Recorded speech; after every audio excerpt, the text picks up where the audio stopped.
लोकसभा चुनाव 2024 अब लगभग अपने अंतिम दौर में है और इस बीच प्रधानमंत्री नरेंद्र मोदी लगातार इंटरव्यू दे रहे हैं। एक इंटरव्यू में पीएम मोदी ने खुद को पाकिस्तान की चिंता का सबसे बड़ा कारण बताया। पीएम मोदी ने खुद को पाकिस्तान की चिंता का सबसे बड़ा कारण बताते हुए कहा कि मैंने व्यक्तिगत रूप से लाहौर का दौरा किया है और पड़ोसी देश की शक्ति की जांच करके आया हूं। पीएम मोदी का तंज कांग्रेस नेता मणिशंकर अय्यर की टिप्पणी भारत को पाकिस्तान का सम्मान करना चाहिए क्योंकि उसके पास परमाणु बम है के संदर्भ में सामने आया है। एक इंटरव्यू में आपको बता दें कि पीएम मोदी ने 2015 में अपनी लाहौर यात्रा को याद करते हुए कहा कि उस ताकत को मैं खुद लाहौर जाकर चेक कर चुका हूं और उन्होंने कहा कि लाहौर की अपनी यात्रा के समय पाकिस्तान में एक पत्रकार ने आश्चर्यचकित होकर कहा कि हाय अल्लाह, तौबा, बिना वीजा के आ गए। मैंने उन्हें बताया कि किसी जमाने में यह मेरा देश था। राष्ट्रीय स्वयंसेवक संघ के सरसंघचालक मोहन भागवत क्षेत्रीय प्रशिक्षण शिविर में भाग लेंगे और इसके लिए गुरुवार को 5 दिवसीय दौरे पर त्रिपुरा संघ मुख्यालय सेवाधाम अगरतला पहुंचे हैं। 18 मई से शुरू हो रहे 20 दिवसीय शिविर में 7 पूर्वोत्तर राज्यों में 152 स्वयंसेवक शामिल होंगे। बता दें कि देश के विभिन्न हिस्सों से आरएसएस के 40 वरिष्ठ पदाधिकारियों के साथ कम से कम 30 प्रशिक्षक शिविर भाग ले रहे हैं। कार्यक्रम पूर्वोत्तर क्षेत्र के संघचालक कार्यक्रम में शिरकत करेंगे और संघचालक उमेश चक्रवर्ती द्वारा संचालित किया जाएगा।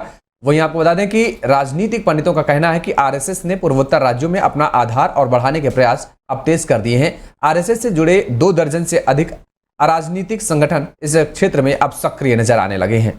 छत्तीसगढ़ के नारायणपुर, बीजापुर और दंतेवाड़ा के सीमावर्ती इलाके में नक्सलियों और सुरक्षा कर्मियों के बीच मुठभेड़ में अब तक 8 नक्सली मारे जा चुके हैं। मुठभेड़ कल यानी गुरुवार से शुरू हुई थी। दंतेवाड़ा के एसपी गौरव राय ने बताया कि नक्सलियों के पास से 8 हथियार और भारी मात्रा में गोला बारूद बरामद किए गए। सर्च ऑपरेशन जारी है। अलग अलग मुठभेड़ों में अब तक प्रदेश में 100 से ज्यादा नक्सली मारे जा चुके हैं। बता दें कि एनकाउंटर में इन 8 नक्सलियों के मारे जाने के बाद छत्तीसगढ़ के मुख्यमंत्री विष्णुदेव साय ने सुरक्षा बलों की जमकर सराहना भी की है। उन्होंने कहा कि सरकार नक्सलवाद के खिलाफ मजबूती से लड़ रही है। साय ने एक्स पर लिखा, नारायणपुर बीजापुर जिले के बॉर्डर इलाके में सुरक्षा बलों और नक्सलियों के बीच हुई मुठभेड़ में 8 नक्सलियों के मारे जाने की खबर सामने आई है। निश्चित ही सुरक्षा बलों को बड़ी कामयाबी मिली है। उनके साहस को सलाम करता हूं। नक्सलवाद के खिलाफ हमारी सरकार मजबूती से लड़ाई लड़ रही है।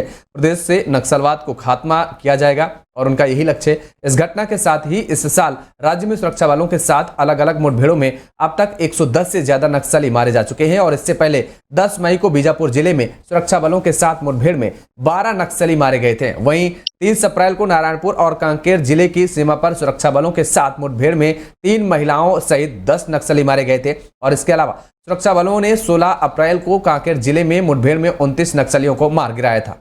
लोकसभा चुनाव के बीच भारतीय किसान यूनियन के नेता राकेश टिकैत ने बड़ा बयान दिया है। उन्होंने बीजेपी प्रत्याशियों को हराने की अपील की है। छठे चरण के मतदान से ठीक 2 दिन पहले किसान नेता टिकैत ने एक वीडियो संदेश जारी कर लोगों से बीजेपी उम्मीदवारों को वोट न देने की अपील की है। उन्होंने कहा है कि चुनाव में बीजेपी प्रत्याशी को हराने वाले कैंडिडेट को वोट दें। यह चुनाव भारत की जनता बनाम एक गैंग के खिलाफ है। राकेश टिकैत ने कहा, 2 चरणों के चुनाव रह गए हैं। सभी लोग चुनाव पर चर्चा करते हैं, सभी लोगों के फोन आते हैं। संयुक्त मोर्चे का साफ कहना है कि बीजेपी को हराने वाले कैंडिडेट को वोट करें।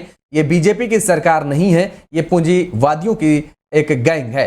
उस गैंग ने देश पर कब्जा करके रखा है। वही गैंग चुनाव लड़ रहा है। ये चुनाव भारत की जनता और एक गैंग के खिलाफ है। भारत की जनता यह चुनाव लड़ रही है। जनता और सरकार के बीच का चुनाव, घबराने की जरूरत नहीं है। बीजेपी पार्टी को हराने वाला जो कैंडिडेट होगा, आप अपने क्षेत्र में देखकर उसे वोटिंग करें। बता दें कि लोकसभा चुनाव के छठे चरण के लिए 6 राज्यों और 2 केंद्र शासित प्रदेशों की 58 सीटों पर मतदान होगा। लोकसभा चुनाव की सरगर्मी के बीच पंजाब में एक बस से करोड़ों के नोट मिले हैं। बस में मिले करोड़ों रुपए के ये करारे नोट कहां से आए हैं, किस मकसद से ले जाए जा रहे थे, इन सब का अब तक जवाब नहीं मिला है। बस में सवार शख्स भी नहीं बता पा रहा है कि आखिर उसके पास ये पैसे कहां से आए। दरअसल बठिंडा पुलिस ने नाकाबंदी के दौरान एक बस के अंदर से 1 करोड़ 20 लाख रुपए बरामद किए हैं। यह घटना पंजाब के डूमवाली गांव की बताई जा रही है। दरअसल डूमवाली में नाकाबंदी के दौरान बठिंडा पुलिस ने संदेह के आधार पर एक बस को रोका। बस में सवार सभी लोगों की तलाशी ली गई। इसी दौरान पुलिस की टीम ने बस में ही सवार एक व्यक्ति का बैग खोला। बैग खोलते ही उसमें करारे करारे नोट दिखे। पुलिस ने सारे पैसे जब्त कर लिए हैं। जब इसकी गिनती हुई तो उनके होश उड़ गए। बैग में 1,20,00,000 रुपए थे। इसके बाद पुलिस ने सख्ती दिखाई और आरोपी शख्स से पूछताछ की। आरोपी शख्स काफी देर तक पुलिस को छकाता रहा। नकदी रखने वाला शख्स इतनी बड़ी रकम के पीछे का मकसद नहीं बता पाया। पुलिस की माने तो वह संतोषजनक जवाब देने में विफल रहा। जांच के दौरान मिले नकदी को आगे की आवश्यक कार्रवाई के लिए आयकर प्राधिकरण को सौंप दिया गया है और फिलहाल पुलिस ने उसे गिरफ्तार कर लिया है।